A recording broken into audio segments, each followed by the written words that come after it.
My reaction to Oh Jamie my Foxx God, since Netflix I'm comedy talking about special. things to do for the holidays, that show for Netflix on with Jamie for What Had Happened broke me. I was not ready for that show.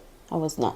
I was sitting there, and my husband called it. I bring all the family. I was, let's watch Jamie Foxx. My daughter fell asleep. Funny story, because she kept saying like, you need to get to the point. What happened in Atlanta?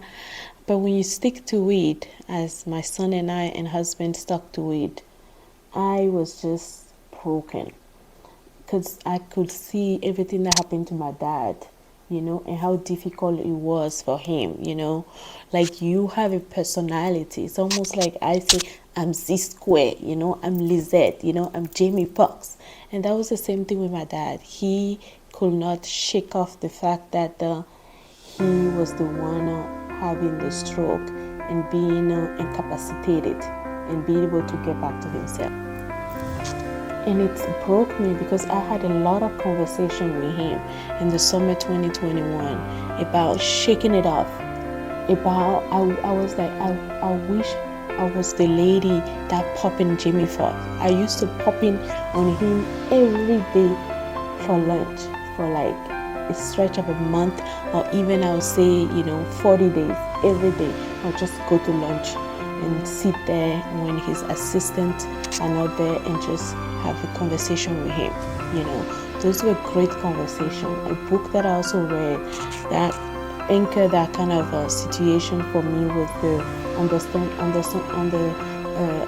Cooper book about the rainbow shine on or something. I post about that book as well.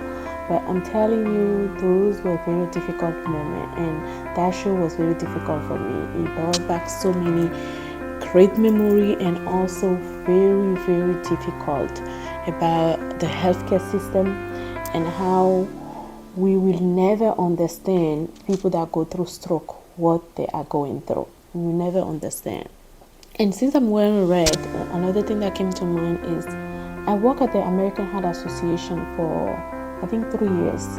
And one of the largest projects that I work on, and we even get awarded by the CEO, Nancy Brown, back then, was on redefining the website stroke.org and AmericanHA.org. I'll never forget. So there was a lot of documentation on stroke that my team had to sift through, test, keyway those documents. Have you ever keyway document? So it's not this AI stuff that we're using now. You can just plow through. You literally have to keyway those documents. Had a whole beta testing going around, and I was responsible for the team that was taking care of all that. So by accident, I read a lot about stroke, and so I knew from an intellectual point what stroke is and how it even impacts family, how it even impacts the survivor and everything. But never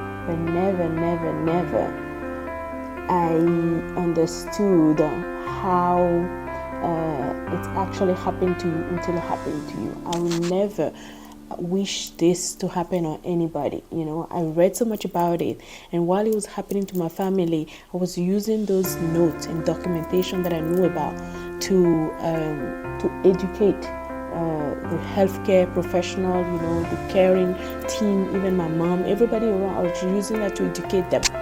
But I feel like I did not have enough information, because I was also in the middle of the shit. I was in the middle of the whole thing.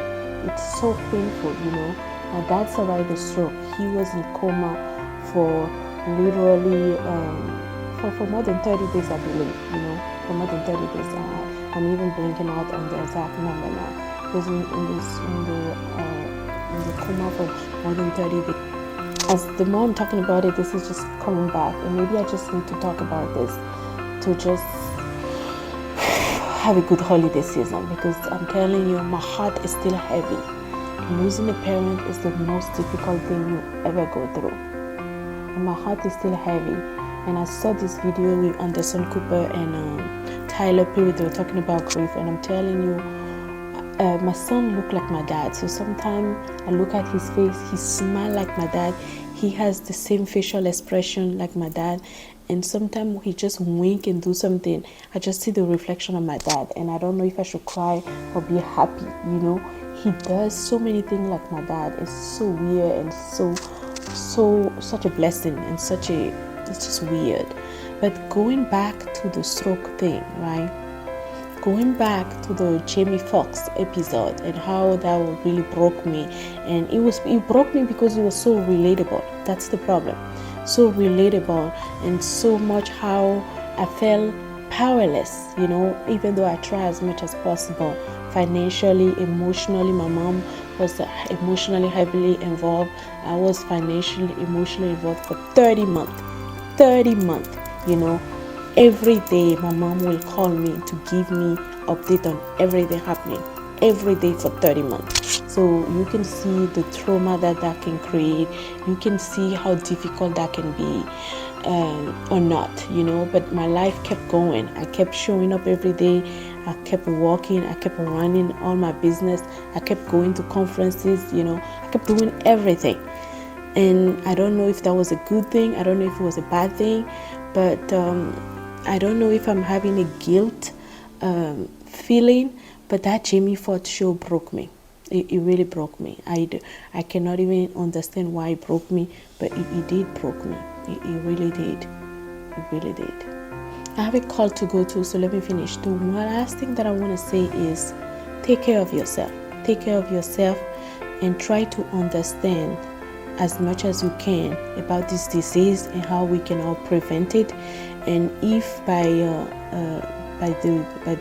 the worst thing a family member go through, try to shake them out of it emotionally and mentally, and try to find a way you can get them out of the funk, because I think that's what you have to find a way to save yourself out of it. Otherwise your brain, because it's a brain disease as well, right? Your brain gets stuck, and until your brain is unstuck, the healing is never complete. So nobody can heal you besides yourself, and you cannot give up on your own healing. You have to. And they say the same thing to cancer patients too. So I think there's something to say about your own healing and your own power and your own confidence in healing. Your own confidence in healing. That's what really is. You gotta stay powerful. And it's difficult. It's not easy. So I think through prayer and through God's grace, we can all make it. Thank you. Happy holidays. Bye.